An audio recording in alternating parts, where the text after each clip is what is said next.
From the corner of his eye, Rip saw Doust's heavy space boots and knew the private was right with him. As they drove down, one of the Connies stepped a little distance away from the others, probably to get a better look at Santos. The Connie sensed something and turned, just as Rip and Doust flashed downward on his two mates. Rip's boots caught one Connie where his bubble joined his suit, and the impact drove the man downward to the unyielding surface of the asteroid with a soundless smash. Rip threw up his arms to cushion his helmet as he struck the ground beyond his enemy. He threw the air bottles away. He fought to keep his feet under him and almost succeeded, but his knees hit the ground, and pistol and knife bit into them painfully. Two figures came into his view, locked tightly together, arms flailing. It was Doust and the second Connie. He got to his feet and was moving to the Planeteer's aid when Santos' voice shrilled in his helmet. "Sir! Look left!" Rip whirled. The Connie who had stepped aside was advancing, pistol in hand. His light caught Rip full in the face. The young officer thought quickly. The Connie hadn't fired. Why? Suddenly he had it. The man hadn't fired for fear of hitting his friend, who was battling with Doust. Rip was in front of them. Quickly he dropped to one knee, reaching for his own pistol. The Connie wouldn't dare fire now. The high-velocity slug would go right through him, to explode in one of the struggling figures behind, and the wrong one might get it. The Connie saw Rip's action and tossed his pistol aside. He, too, knew he couldn't fire. He reached into a knee pouch and drew out his space knife. He leaped for the Planeteer. Rip pulled frantically at his pistol. It was stuck fast, probably caught in the fabric by his knee landing. The space knife wouldn't be caught. It was smooth, with no projections to catch. He shifted knees and jerked it out. The Connie's flying body hit him, and a powerful arm circled his waist. Rip thrust upward with his knees, one hand reaching for the Connie's suit valve. But the Connie had one arm free, too. He drove his glove up under Rip's heart. Rip let go of the valve and used his elbow to lever away, just as the Connie pressed his knife's release valve. The blade slammed outward and drove into the inside of Rip's right arm, just above the elbow. Pain lanced through him, and he felt the blood rush to the wound as air poured through the gap in his suit. He gritted his teeth and smashed at the Connie with his own knife. It rammed home, and he squeezed the release. The blade connected solidly. He was suddenly free. He pressed the wounded arm to his side, stopping the outpouring of air. The cut hurt like all the devils of space. With his other hand he increased the air in his suit, then looked swiftly around. The Connie was on his knees, both gloves pressed tightly to his side. Doust was just finishing a knot in the safety line that bound a second enemy's hands. The Connie Rip had rocketed down on was still lying where he had fallen. And Corporal Santos, the enemy's pneumatic chatter gun at the ready, was standing guard. Rip turned up the volume in his communicator. He tried to sound calm, but the shakiness of triumphant excitement was in his voice. "All Planeteers. We have the Connie snapper boats. Koa, bring your men here." He felt someone working on his arm and turned to see Corporal Peterson, his face one vast grin in the glare from Doust's belt light. "Koa didn't need me," he said. Rip grinned back. "Nunez," he called, "how are things at the cave?" "Sir, this is Nunez." Two Connies were prowling around, but they didn't see the entrance. Then, a minute ago, they hurried away. Rip considered. "Koa, how many Connies have you?"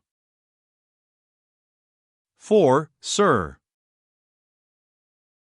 With the 5 he and Doust had taken, that meant 4 still at large, and from Nunez's report, some Connie yelling had been going on.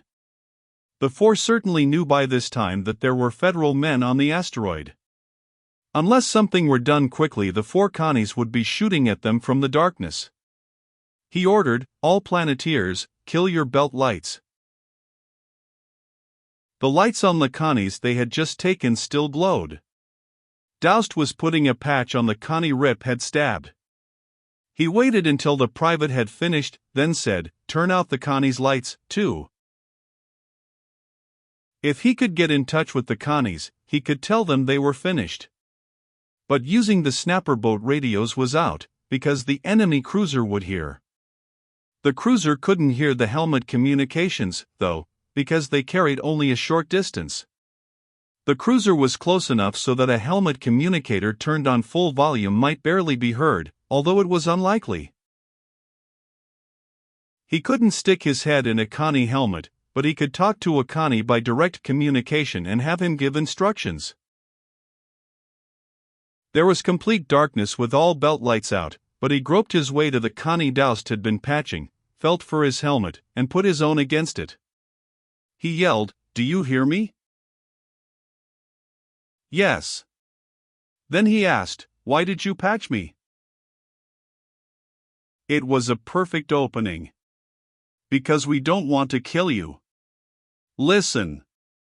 We have all but 4 of you. Understand?" "Yes."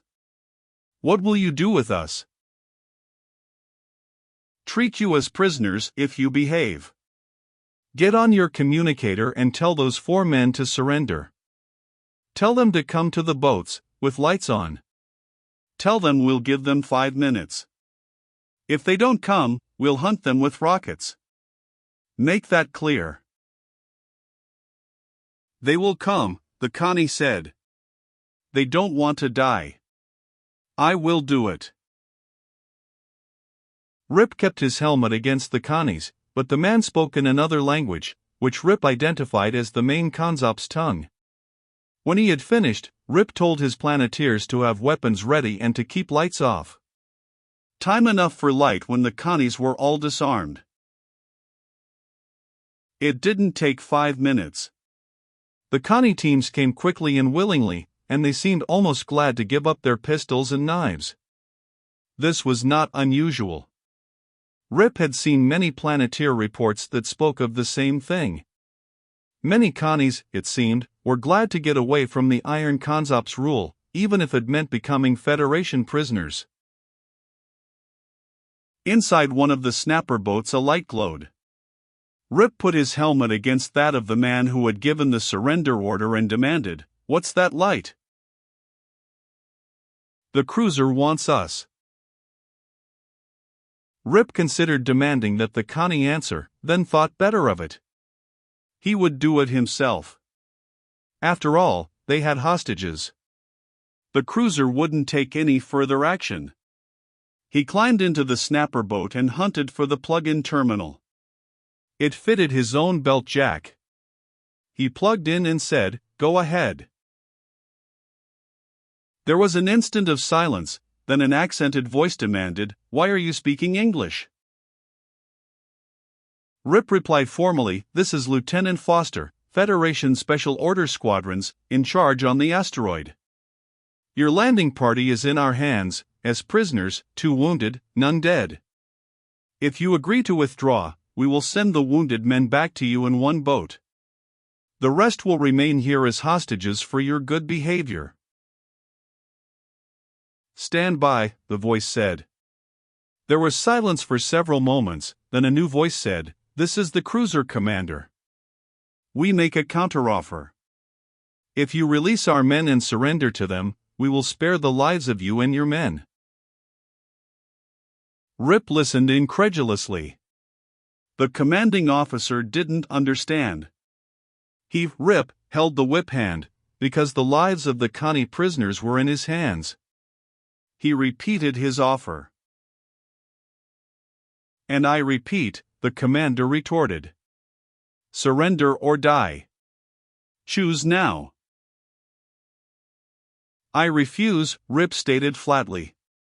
"Try anything, and your men will suffer, not us. You are mistaken, a harsh voice said. We will sweep the asteroid clean with our exhaust, but this time we will be more thorough. When we have finished, we will hammer you with guided missiles. Then we will send snapper boats with rockets to hunt down any who remain. We intend to have that thorium. You had better surrender. Rip couldn't believe it. The cruiser commander had no hesitation in sacrificing his own men. And it was not a bluff. He knew instinctively that the Connie commander meant it. Instantly he unplugged the radio connection from his belt and spoke urgently. Koa, get everyone under cover in the cave. Hurry! Collect all the Connies and take them with you. Then he plugged in again. Commander, I must have time to think this over. You have 1 minute. He watched his chronometer, planning the next move. When the minute ended, he asked, Commander, how do we know you will spare our lives if we surrender? Through the transparent shell of the snapper boat he saw lights moving toward the horizon and knew Koa was following orders. You don't know, the cruiser answered. You must take our word for it. But if you surrender, we have no reason to wish you harm. Rip remained silent. The seconds ticked past until the commander snapped, quickly. You have no more time. Sir, Rip said plaintively, 2 of my men do not wish to surrender. Shoot them, fool. Are you in command or not? Rip grinned. He made his voice whine. But, sir, it is against the law of the Federation to shoot men without a trial. The commander lapsed into his own language, caught himself, then barked, You are no longer under Federation law. You are under the consolidation of people's governments. Do you surrender or not? Answer at once, or we take action anyway. Quick! Rip knew he could stall no longer. He said coolly, If you had brains in your head instead of high vacuum, you'd know that planeteers never surrender. Blast away, you filthy space pirate! He jerked the plug loose, hesitated for a second over whether or not to take the snapper boat, and decided against it. He wasn't familiar with Connie controls, and there wasn't time to experiment. He headed for the cave. The Connie cruiser lost no time. Its stern tubes flamed, then its steering tubes. It was going to drive directly at the asteroid without making a long run. Rip estimated quickly and realized that the Connie would get to the asteroid at the same time that he reached the cave if he made it. He speeded up as fast as he dared.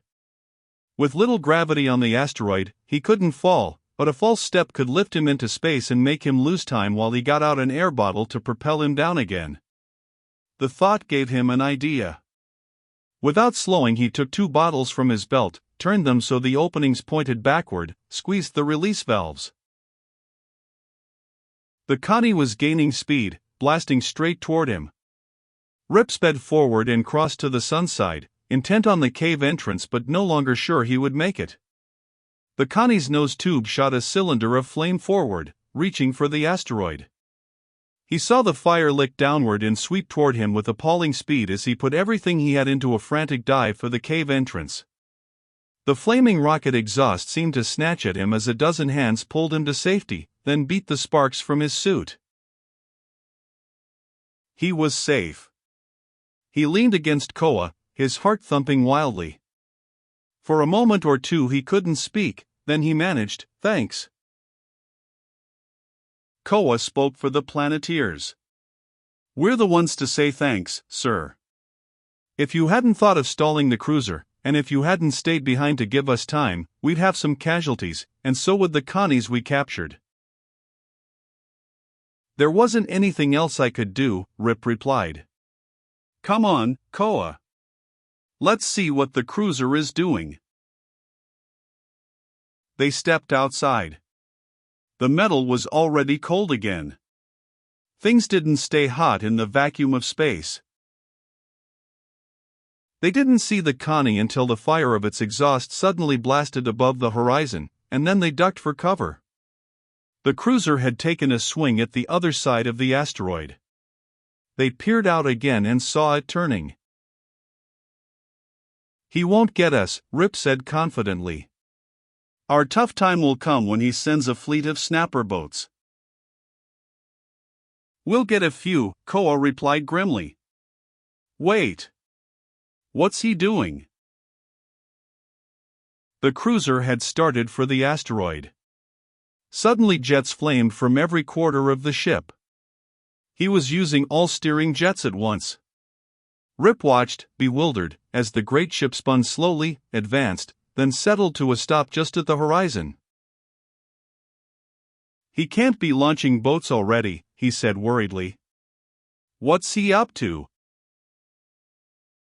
They ran forward a short distance until they could see below the cave's horizon level. The cruiser released exhausts from both sides of the ship, the outer ones the slightest bit stronger. Rip exclaimed, "Great cosmos, he's cuddling right up to the asteroid." "Why?"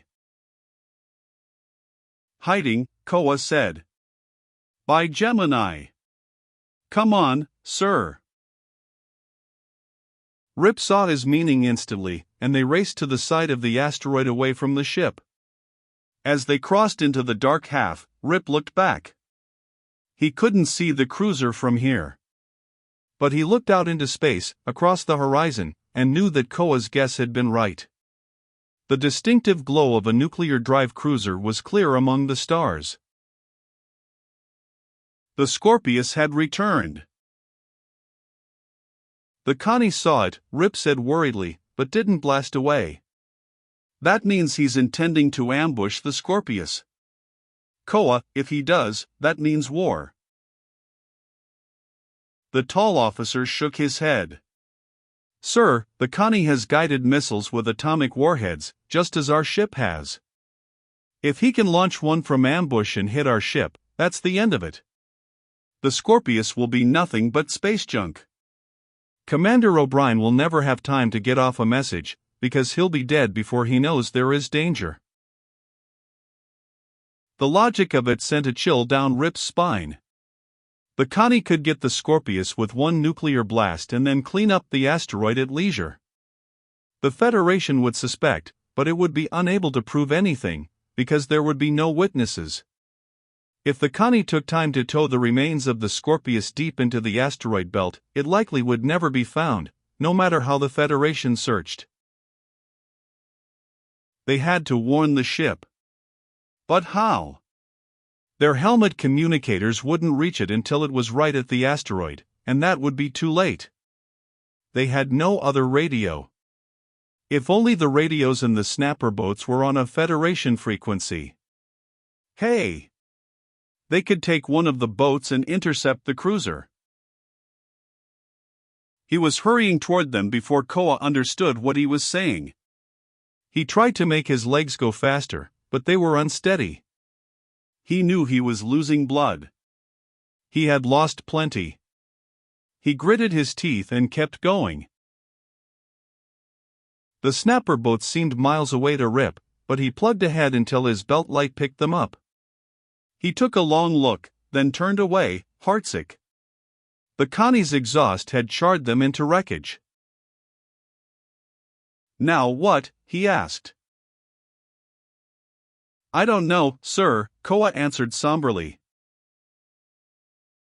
They went back to the cave, not hurrying because Rip no longer had the strength to hurry. Weakness and a deep desire to sleep almost overcame him, and he knew that he was finished, anyway. His wound must be too deep to clot, which meant it would bleed until he bled to death. Whether he warned the Scorpius or not, his end was the same. Back in the cave, he leaned against the wall and asked tiredly, "How is Domenico?" "I am fine, sir. My wound stopped bleeding." "How is the Connie I got?" Unconscious, sir, Santos replied. He must be bleeding badly, but we can't tell. The one you landed on is all right now, but he may have a broken rib or two. Because his voice was weak, Rip had to turn up the volume on his communicator to tell the Planeteers about the Scorpius. They were silent when he finished. Then Doust spoke up. Looks like they have us, sir. But we'll take plenty of them with us before we're finished. That's the spirit, Rip told them. I won't last much longer. When I get too weak, Koa will take over. Meanwhile, I want to get outside. Bring the rocket launcher outside, too. Who's the gunner? Santos? Stand by, then. We'll need you, in case the Connie decides to send a few snappers before it goes after the Scorpius. The cruiser's glow was plain above the horizon now. It was so close that they could make out its form against the background of stars. O'Brien was decelerating, and Rip was certain he was watching his screens for a sign of the enemy. He would see nothing, because the enemy was in the shadow of the asteroid. He would think the coast was clear and would come to a stop nearby while he asked why Rip had called for help. Failing to get a reply, since the landing boat was wrecked, he would send a landing party, and the Connie would attack while he was launching boats, off guard. Rip watched the prediction come true. The nuclear cruiser slowed gradually, its great bulk nearing the asteroid. O'Brien was operating as expected. Rip was having trouble keeping his vision from blurring. He leaned against the rocket launcher, and his glove caressed one of the sharp noses in the rack. He heard his own voice before the idea had even taken full form. Santos. Do you hear me? Santos. Get the Scorpius. Fire before it comes to a stop. And don't miss. Santos started to protest, but Koa bellowed, Do it. The lieutenant's right. It's the only chance we've got to warn the ship. Get the Scorpion, Santos. Dead amidships. The young corporal swung into action. His space gloves flew as he cranked the launcher around, turned on the illuminated sight, and bent low over it. Rip stood behind the corporal. He saw the cruiser's shape stand out in the glow of the sight, saw the sighting rings move as Santos corrected for its speed. The corporal fired. Fire flared back past his shoulder. The rocket flashed away, its trail dwindling as it sped toward the great bulk above. It reached Brenchless, and there was darkness. Rip held his breath for long seconds, then gave a weak cry of victory. A blossom of orange fire marked a perfect hit.